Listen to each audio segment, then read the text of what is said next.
All right, ready to roll here on a Saturday morning. Thanks to our friends at Insperity, inspiring HR that makes a difference. We have a couple different things to go over today. We have a great show ahead. We're going to talk to Charlie at 8:35. He's rolling up to Detroit around midday. He's got to get ready to go to the airport. He's got very important things in line over the next week, so we'll hear from him at 8:35. You've got the Sanderson Farms Championship going on. It's been a good first 2 days there in Jackson. You know, Garrick Higo, who we saw win for the second time in the 2025 season, he's out in front by one after shooting rounds of 65, 66. And Eric Cole, good friend of Sam Saunders, good friend of Arnold Palmer. He is one back of Higo. And you also have Taylor Montgomery, superstar putter. Danny Walker, who's still looking for his first PGA Tour win. I love the leaderboard that's shaping up at the Sanderson Farms. As far as Higo is concerned, this is his first 36-hole lead on the PGA Tour. His other two wins, he came from behind. He won in Corrales for the second time in his career this year. Went into the last 36 holes. And a tie for second. So we'll get to the leaderboard at Sanderson. Live on Golf Channel right now is the Alfred Dunhill Links Championship. It's actually, if we wanted to compare the two fields this week, the Dunhill, it's a much stronger field. It's played on three better golf courses in Scotland, in Kingsbarns, St. Andrews Old Course, and Carnoustie. And Robert McIntyre, who, is fresh off the Ryder Cup, had the 36-hole lead. And you've got guys like Tommy Fleetwood at 8 under and 17th. Matthew Fitzpatrick is at 8 under and 17th. These are all guys that played the Ryder Cup last week. I mean, just think about that for a second. What Americans are playing in the week after the Ryder Cup? None of them. There's none of them. Not one of them is playing any professional golf in the week after the Ryder Cup. Do you think that the American superstar is going to go to Jackson, Mississippi for the Sanderson Farms Championship? Everyone's talking about passion last week, and we'll get to the Ryder Cup. But you had Robert McIntyre, Tommy Fleetwood, and Matthew Fitzpatrick all go straight from New York, all went straight from Bethpage right back across the pond to go support the Dunhill and their beloved DP World Tour.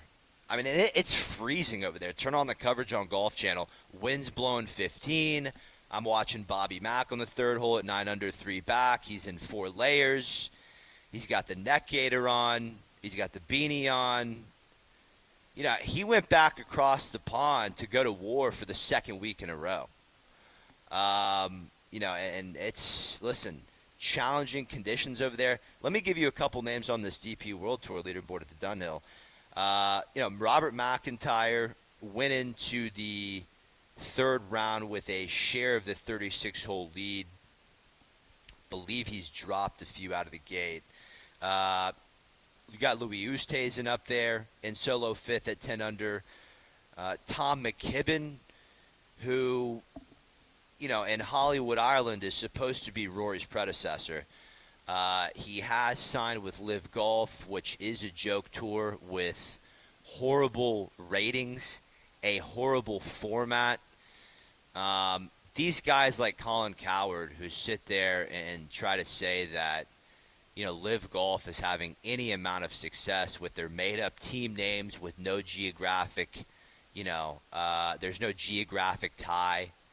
It's not the Houston High Flyers here. It's just the High Flyers of, Phil from California and Andy Ogletree from, the southern part of the U.S.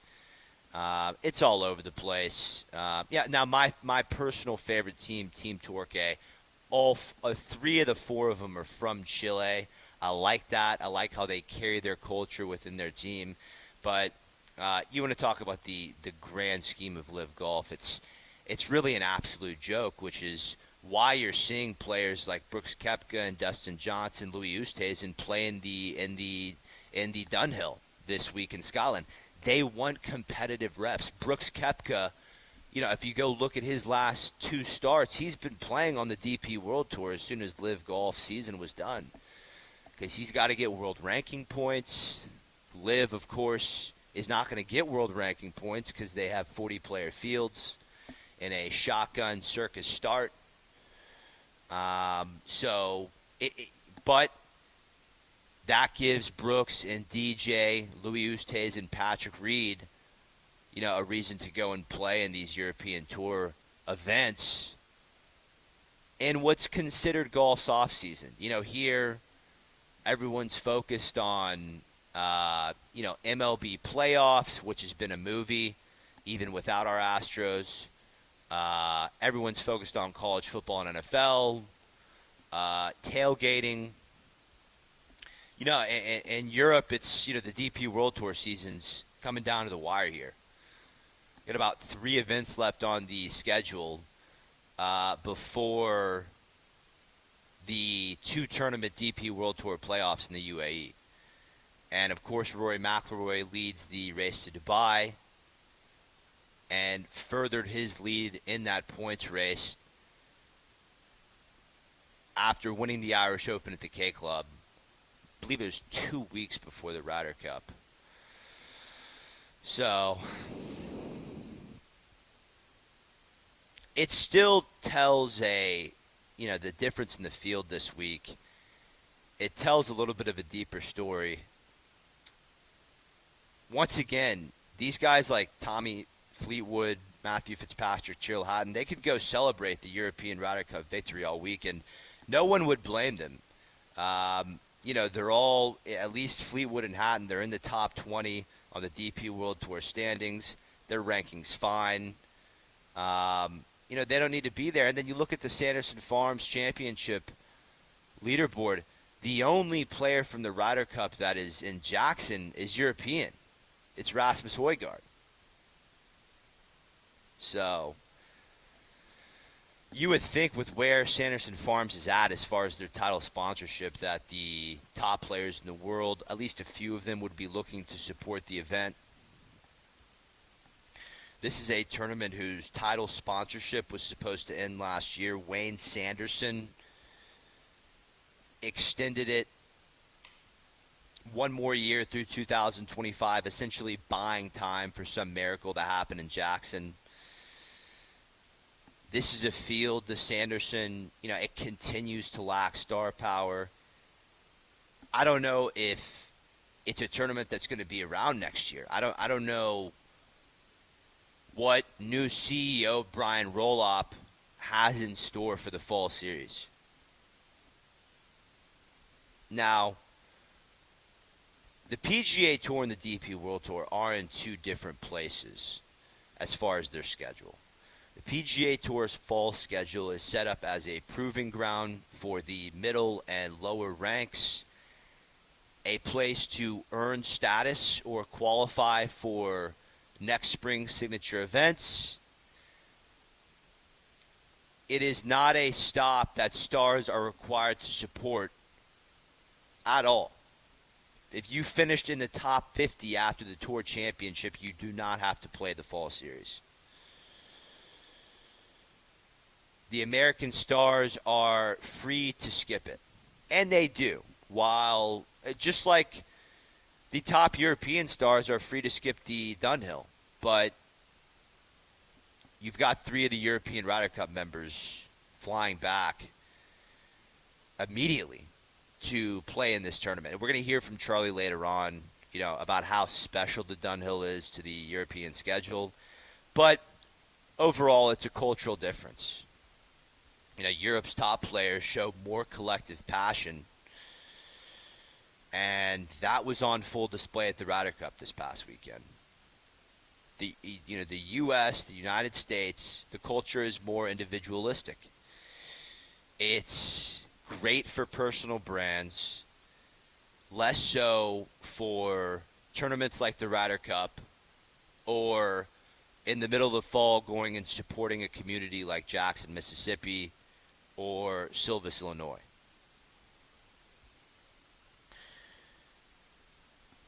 The Sanderson Farms Championship, it's just fighting to stay relevant at this point. And the Dunhill showcases world class golf on three iconic links. Now, don't get this confused. The PGA Tour is coming off their best ratings, their spring ratings. It was their best since 2017. So I don't want to come down on the tour. They've done, there's a lot of great things they're doing. I think, we need to relax on adding more signature events. In these signature events that we have, we need to have 125 player fields. You know, my dig here at the Sanderson is not it's not it's not at the PGA Tour in a whole. I think there's a lot of good things going on, and the ratings are showing that. I mean, CBS Golf had their best ratings since 2017. They're clearing 2.5 million viewers every Sunday, while Live Golf cannot even get 300K over to FS1. Everyone, all the Live clowns are like, oh, once they get a cable network, everyone will start watching. No one's watching. No one's watching. It's a sad deal. Greg Norman spoke to Golf Digest Australia for the first time this week. He said that he was happy when the PGA Tour elevated their purses, and he was also happy when the PGA Tour reduced the number of players in the field. There are people out there who think that professional golf should only be the top 50 players, which is a joke, and it's a move that would completely kill the product. It would completely kill the David versus Goliath story that you need on the PGA Tour, the Tiger Woods versus Bob May stories, or the Rory McIlroy versus J.J. Spawn at Sawgrass. You need that, and the reality is, this move to 100 cards. I don't know if you've heard or not, but the PGA Tour, it's only going to keep 100 cards at the end of the year instead of 125. So there's going to be 25 players that lose their job. I mean, what are we doing with that? Do you understand that if if in 2024 they reduced the cards to 100, J.J. Spawn would not have kept his card and had the year that he had on the PGA Tour, losing to Rory in a playoff at the Players, winning the U.S. Open, being an absolute dog at the Ryder Cup. So, I don't want to make this too much about the PGA Tour calendar, but I think what you're seeing this week between Sanderson and Dunhill, it is a window into the different DNA of professional golf on each side of the Atlantic. And you saw that in real time at Bethpage this past weekend when Europe beat the U.S. 15-13, which we'll go into full detail on the other side. I can't wait to break down the Ryder Cup. I can't wait to review it. You'll get my take. We'll bring the golf doctor in at 8:35, get his take, answer a couple of your teaching questions, and go back over these leaderboards, keep you up to date with the Dunhill and the Sanderson Farms. This is the Charlie Epps Golf Hours by Insperity, HR that makes a difference. Back after this.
You're listening to the Charlie Epps Golf Hour on ESPN 97.5 and 92.5. Powered by Insperity. From the Veritex Community Bank Studios, here's Will Doctor and the Golf Doctor himself, Charlie Epps.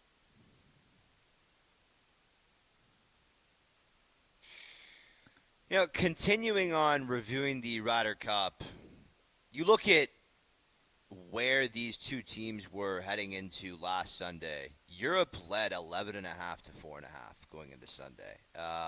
It was not even close. And the final score was 15 to 13. You know, the U.S. went 6-1 and 5 on Sunday. It was a singles performance from the U.S. that completely masked the rest of the weekend. What had happened in four-ball foursome formats on Friday and Saturday. When you look at how Sunday started, you know, a singles point was halved due to Viktor Hovland withdrawing from a neck injury. So Europe only needed 2 points to retain the cup on the final day. I think that's a rule that needs to be changed, that envelope rule.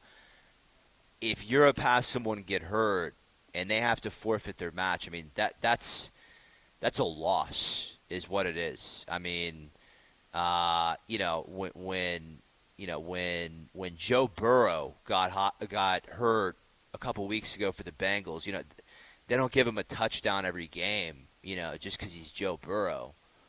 I don't understand, you know, how when Viktor Hovland withdrew from neck injury, you know, I don't know how that point wasn't given to Harris English. Apparently there's some envelope rule from, you know, the 1850s that needs some updating. Going into Sunday, though, everyone, including myself, thought the Ryder Cup would be over by lunchtime. I thought, you know, Matthew Fitzpatrick would win his match, and either Rahm or Oberg would win the Ryder Cup, and that was not the case. The United States put up a hell of a fight. You know, I thought if Europe won by match 5, you had Shane Lowry in match 6. I thought Shane would be cracking beers before his match was even over. And if you're just joining the show, the 2 pro tournaments going on this week, the Alfred Dunhill Links and the Sanderson Farms Championship, you got to watch the Dunhill. I mean, Robert McIntyre is playing in a pro-am with superstar former tennis player Andy Murray, and it's cold. They're on 3 iconic golf courses. The hand warmers are out. The umbrella's out. This is special golf. Obviously, the DP World Tour broadcast is the best in the world. It's amazing how much better the DP World Tour broadcast is with a much less budget, a much lower budget than the American broadcast channels. But going through the single sessions last Sunday, let's go through them. Match 1, Cameron Young. He is someone who should have played all 5 sessions. Held off Justin Rose's back 9 comeback. You know, Rose was like up 3. He was 3 up going to the back 9. Young made a huge run. I'm sorry, it was the other way around. Justin Rose had a big lead, and Cameron Young won 3 of the last 4 holes to secure match 1. And Cameron Young shared top American points with Xander Schauffele. Now, Young did beat Justin Rose in match 1 on Sunday, but Justin Rose, regardless of that loss, you know, I told you a couple weeks ago that Justin Rose is a 45-year-old veteran who was going to provide a boost for the European team. And he went 2-1-0 in a week that totally cemented his Ryder Cup legacy. And the way Rose and Fleetwood beat Scheffler and DeChambeau on Saturday afternoon,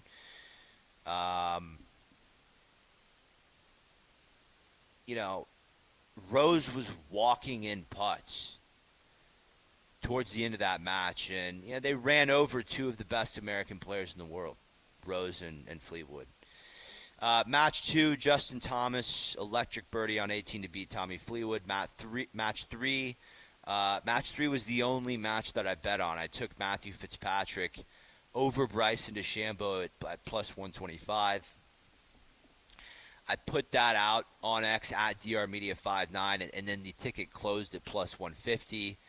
Obviously, people out there trying to fade me, thinking Bryson's definitely going to beat Fitzpatrick, being that at the time, going into last week, Fitzpatrick was 1-7-0 in 3 Ryder Cups. But he is playing amazing right now. I knew Fitzpatrick was going to have a good week last week, and he was 5 up through 7 on DeChambeau. He was 5 up through 7 in match 3. No one in Ryder Cup history had ever come back down 5 through 7. Bryson made a great birdie on 8, one with par on 9. They tied 10. They tied 11. They tied 12. They tied 13. Bryson made 2 more birdies on 14 and 15 to get within 1. And then Matt Fitzpatrick had one of the worst 3 putts I've ever seen in my life on 17.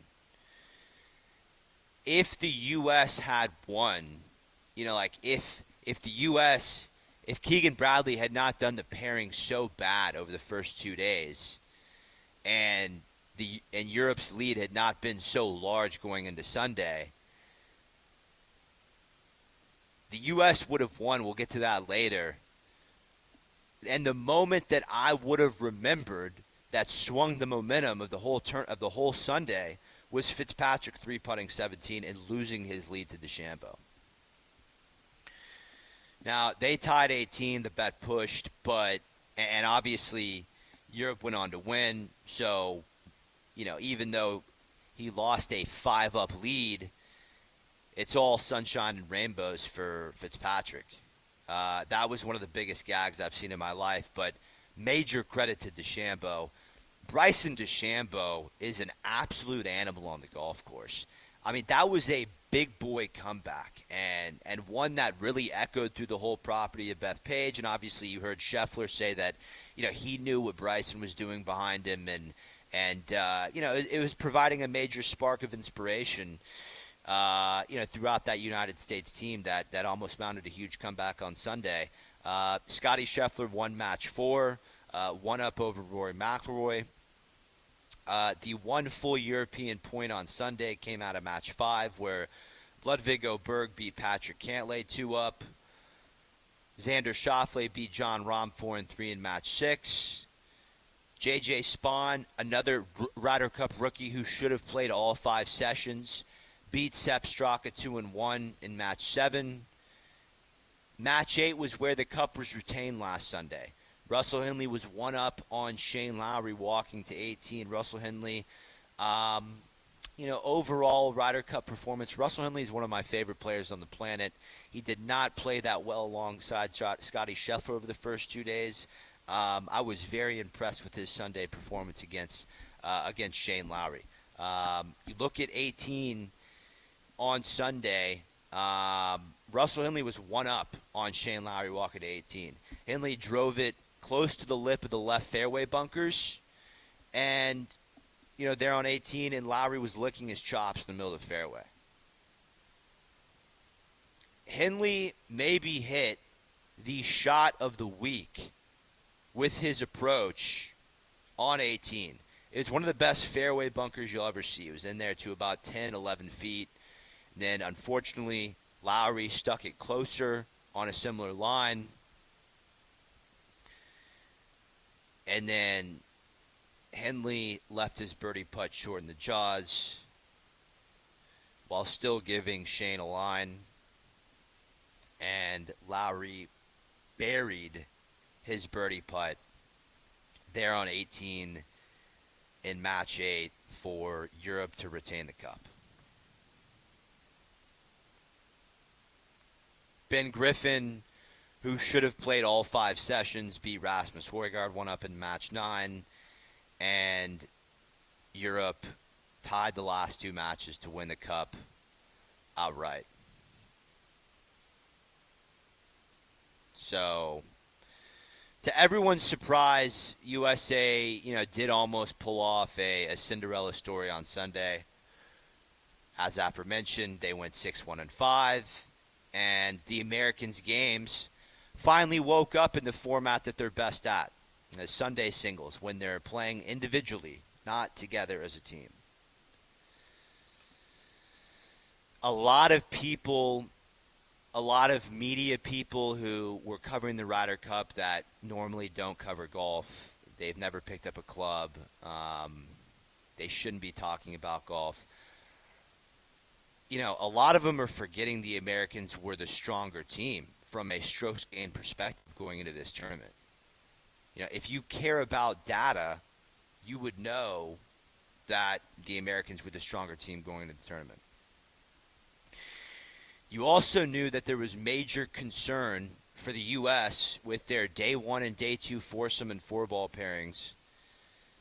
And we were concerned about that right when we heard that Bryson DeChambeau and Justin Thomas would be the first American alternate shot pairing on Thursday.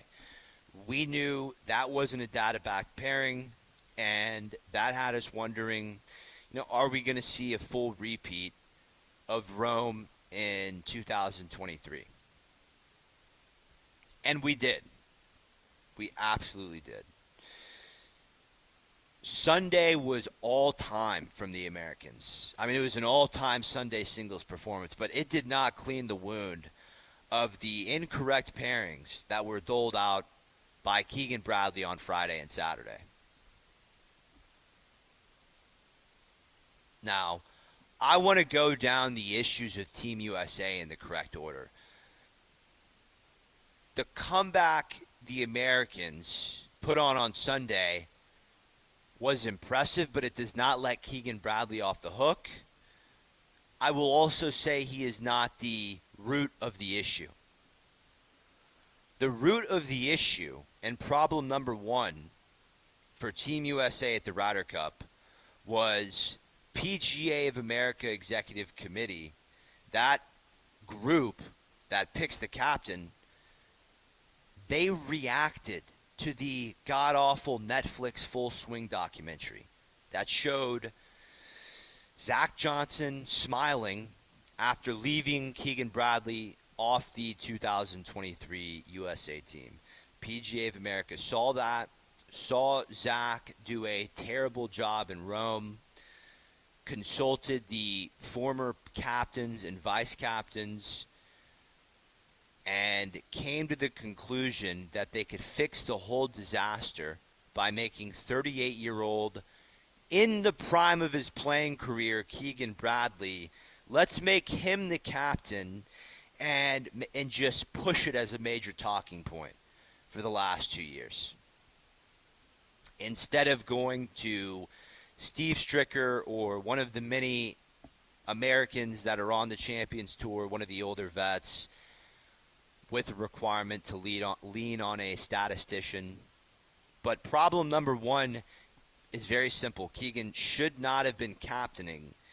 He should have been playing. Won the Travelers towards the end of this past season. 38 years old, in the prime of his career, debatably. He was not in a place in his career to be the Ryder Cup captain. But it was just the PGA of America Executive Committee trying to make up for what happened between Zach Johnson and Keegan Bradley. Problem number two and problem number three, I think looking back, I would put my problem number three ahead of the second one. My current second one was the disaster course setup at Bethpage, and that does fall on Keegan, and he did admit to it in his post-tournament presser. You can't control 2.5 inches of rain on Thursday before the Ryder Cup, but you can control rough length, and it was non-existent at Bethpage, letting weak drivers of the golf ball off the hook for Team Europe. So problem number two, definitely, Bethpage was not set up in favor of the Americans. And problem number three And bar none, the biggest problem of last week for Team USA was the non-data backed pairings that were doled out over Friday and Saturday. I learned over last weekend that people still do not believe in data, particularly in sports. And I started to realize these people who I've been huge fans of over the years. Keegan Bradley, Kevin Kisner, Brant Snedeker, Gary Woodland, Webb Simpson. Been huge fans of them over the years. Funny guys, but they are not using data. They do not care about data, and that is a huge issue when you're going against gurus like Luke Donald, Ito Molinari, and Yoda Francesco Molinari, because they're all in on data. All those European pairings are data backed. So, once again, don't forget that USA went into the Ryder Cup as a stronger team as far as strokes gained total is concerned. Don't let people tell you that, oh, Europe was the stronger team. That Europe just putted better. They rolled it better on the greens. Well, Sam Burns, Cam Young, Ben Griffin, the USA's best putters, were left on the bench for most of the first 2 days. So,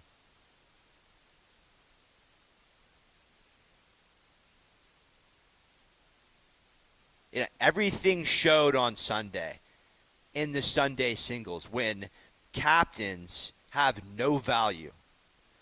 When you just put 12v12, team versus team, the U.S. kicked the Europeans' ass. But foursomes and four ball, when captain IQ and player camaraderie are put to the test, captain IQ for pairing accuracy, player camaraderie in alternate shot foursomes. What a disaster that was for the Americans. I mean, Harris English and Colin Morikawa, that was the worst possible American alternate shot pairing. I'm sure you already know this. The data told us this. Harris English and Colin Morikawa, out of 132 potential pairings, were the worst possible one. But Cameron Young, J.J. Spahn, Ben Griffin, Sam Burns, they went into the Ryder Cup in form with, super hot putters, making everything on the greens. The data told us this. And those players were benched. Young, Spahn, Griffin, Burns, they're benched over struggling games like Harris English and Colin Morikawa. And then you had these other spark plug pairings. The Americans call them spark plug pairings. I call them ego pairings. Pairings like Bryson DeChambeau and Justin Thomas, and Bryson DeChambeau and Scottie Scheffler. And continuing with Scheffler and Henley, and continuing with Xander and Cantlay. Did you notice how Luke Donald did not keep one alternate shot pairing the same from 2023, and he brought back most of the same team? The alternate shot unit that went 7-1 in Rome was completely changed around. He changed all of them. Luke Donald did, the European captain. Because as Luke said in his pre-tournament presser, and it was my favorite quote of the week, people change and profiles change. You can't keep anything the same 2 years after the previous Ryder Cup.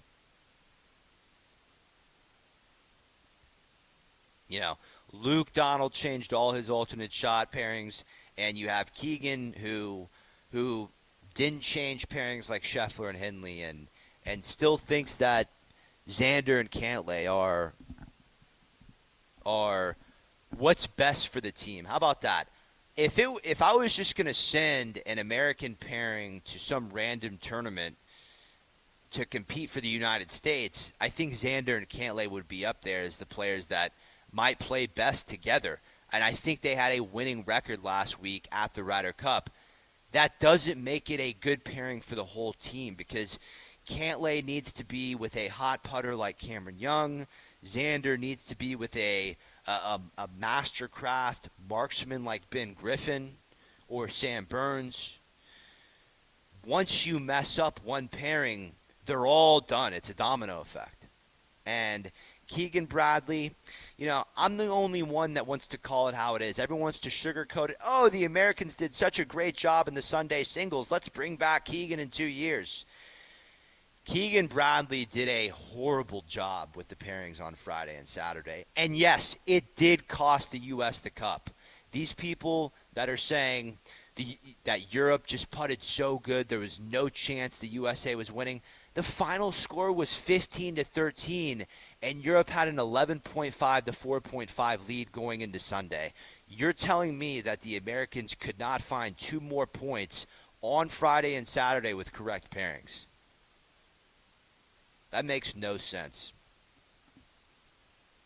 Of course, it's Keegan Bradley's fault. Had he used data and paired the Americans correctly over the first 2 days, I promise you, they squeezed more than 4.5 points over Friday and Saturday sessions. It doesn't matter how hot the European putters were.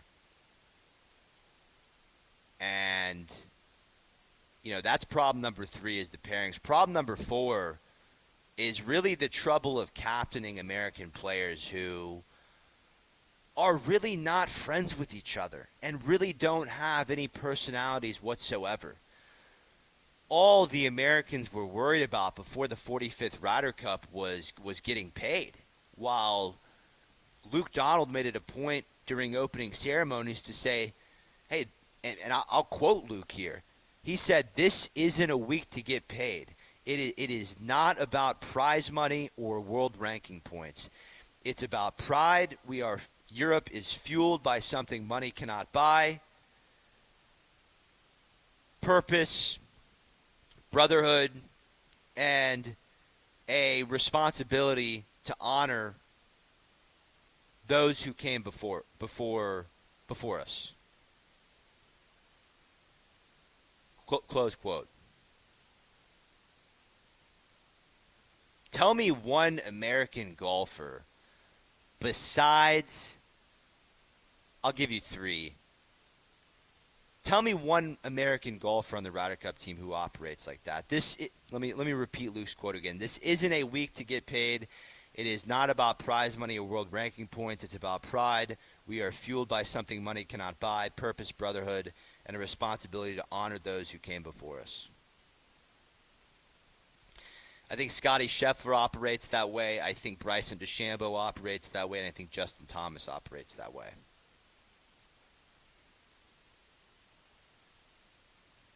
Patrick Cantlay, J.J. Spahn, Cameron Young, Harris English, Colin Morikawa, Russell Henley.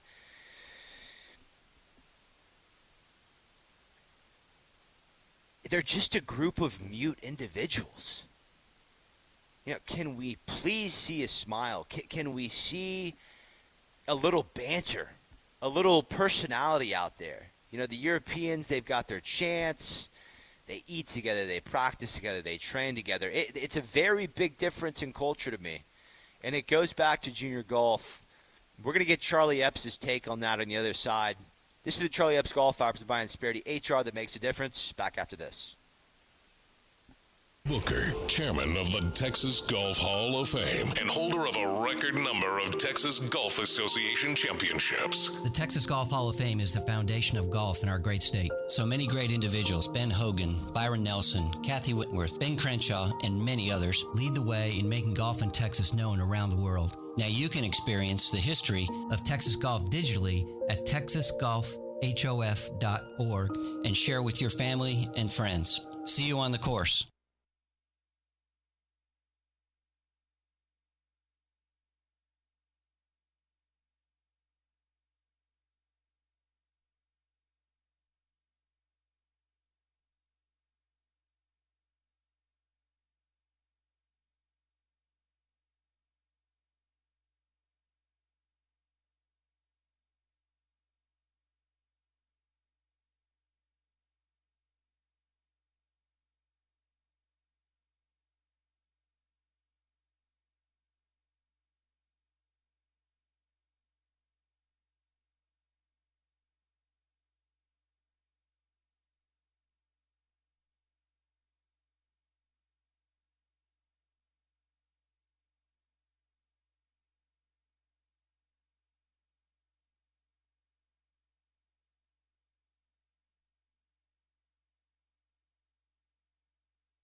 The Charlie Epps Golf Hour, powered by Insperity, continues On ESPN 97.5 and 92.5. from the Veritex Community Bank Studios. Here's Will Doctor and Charlie Epps. All right, the golf doctor, Charlie Epps, joins us for the last segment. Charlie, how we doing this morning? Well, I'm doing quite well. What are you doing? You know, I reviewed the Ryder Cup a little bit. I was not a huge fan of the American pairings on Friday and Saturday. I do recognize that the Europeans had a very special week on the greens. I did not think Bethpage was set up in favor of the Americans, and I thought some of the best American putters like Sam Burns and Cameron Young, Ben Griffin were left on the bench a little bit too much. But what were your takeaways from Bethpage, Charlie? Oh, well, I just thought it was a great event. Yeah. You know, it's easy to criticize. It's easy to, but that Sunday was spectacular. The golf was great. The individuals were playing their hearts out. They knew, what it was for your country, for your buddy. But the golf course, sure, played a little soft, but, messing with Mother Nature, when it rains, you got nothing. You can't control the rain. No, you're exactly right, Charlie. 2.5 inches there in New York on Thursday. So it was a great event. I loved it. I was disappointed in some of the New Yorkers with their language and what they did, but we knew that coming in. Charlie, you've been to a lot of Ryder Cups. Does it happen on both sides of the pond? The language. Or is that really an American, is that more of an American thing for that to happen at the Ryder Cups? No, it's not. It's over in Great Britain and in Spain and all that. You've got your hooligans, the guys that really are not there for the golf. They're just there to make a fool of themselves. So I think they should have more police out there to get those guys and girls that are saying those horrible things off the golf course. They don't seem to have a problem at Augusta. Augusta is a golf course where if you say one word, you're out of there. Yeah. So I think that the PGA of America should have understood that and add more security to take those guys off the golf course. Do you subscribe to the narrative that the Europeans have more of a team culture than the United States? Do you subscribe to that narrative, Charlie? I don't know really what that is. I mean, I've been around both sides. They're all good people. They're all friends, and at the same time, they're trying to beat each other up. I don't know where they come with that. I know the Americans. You start with their captain, and the number one player in the world. They're all good buddies in the room, and they have the same goal. They want to win, but sometimes it just doesn't happen. Yeah. I mean, I don't care if Look how long it took Rory McIlroy to win the Masters. To complete his Grand Slam, and supposedly he's been the number one player in the world, and it took him 10 years to do that. So golf is just such a great game. You never know what you're going to get. You just got to get out there, tee it up, and see what happens. No doubt, Charlie. Europe opens as the -155 favorite for Adair Manor. The next Ryder Cup in 2027 there in Ireland. Do you think we see Luke Donald back for a third time for Europe, and where does the U.S. go with their captain? Well, the U.S. captain did a great job. Did he win? No, but he did a great job, and I respect him for what he went through. He could have played on the team. He probably should have. So I don't know how they're going to, they're going to put together another strategic force to pick the perfect guy. I don't know. I just think in the past, all the captains have been good, and they do their job. And if you win, you win. If you lose, you go to the next guy. And I don't know if they're going to pick Mike Donald. Luke Donald, to yeah. be Luke Donald, excuse me. Tony Jacklin was the last Ryder Cup. He revolutionized the Ryder Cup back when he was captain for the European team, and so so be it. But I think it should give guys other chances to be the captain. All right, Charlie, let me give you another question here. You hear, I've noticed after the last two Ryder Cups, you hear these narratives, oh, we need more team golf. We watched the Ryder Cup, oh, why doesn't this happen more than every 2 years? Why does it only work for the Ryder Cup, Charlie? Obviously, LIV has tried. Their ratings have been horrible. They've done some good things globally in some countries like India. They've done some, Bryson hit that tournament they had in India, a lot of success there. But in the U.S., the FS1 rating's not good. LIV has been a pretty catastrophic failure. But do you watch the Ryder Cup and think we need more team golf? No, I certainly don't. I like the way golf is played, and it's really become very popular. Excuse me, Will, but so I wouldn't change it. I mean, I think they're getting good team golf at the university level. I think that's fun for the kids to learn and spend time with their teammates and enjoy that college life. But once you get to the PGA Tour, it's a completely different game. I mean, not only the way of life, but also, you really got to step up to be able to get in the top 20, 25 of the best players in the world. We saw 3 players from Team Europe last week go ahead and cross the pond. They're already back in action this week at the Dunhill Links Championship, Charlie. Robert McIntyre, Tommy Fleetwood, Matthew Fitzpatrick all went back to go play in that tournament. They've made the cut. All 3 of them are in the top 20 on the leaderboard. Obviously, this is a tournament that means a ton to the DP World Tour. Did you ever go to the Dunhill with Cabrera at all? No, I did not go to the Dunhill, but Cabrera played in it, and he enjoyed it very much. I mean, we had the Crosby tournament here on the PGA Tour, and that was really a great event. So more power to him, but let's stick with what works.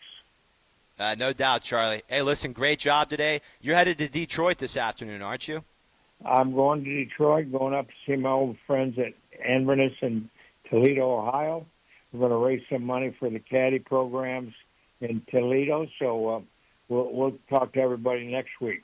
Charlie, safe travels. Ryan Morrow, thank you behind the ones and twos. We'll see you next week on the Charlie Epps Golf Hour by Insperity. HR that makes a difference. Mike Booker, chairman of the Texas Golf Hall of Fame and holder of a record number of Texas Golf Association championships. The Texas Golf Hall of Fame is the foundation of golf in our great state. So many great individuals: Ben Hogan, Byron Nelson, Kathy Whitworth, Ben Crenshaw, Babe Zaharias, Tom Kite, and many more lead the way in making golf in Texas known around the world. Learn about the historic golf courses and the individuals that promoted the game through leadership, teaching, and passion. Texas and golf go hand in hand in the history of the game and camaraderie. Together we can honor the past, celebrate the present, and inspire future generations of Texas golfers. Golf is a sport for everyone, and I encourage you to experience the history of Texas golf digitally at texasgolfhof.org and share with your golf family and friends. That's texasgolfhof.org. See you on the course.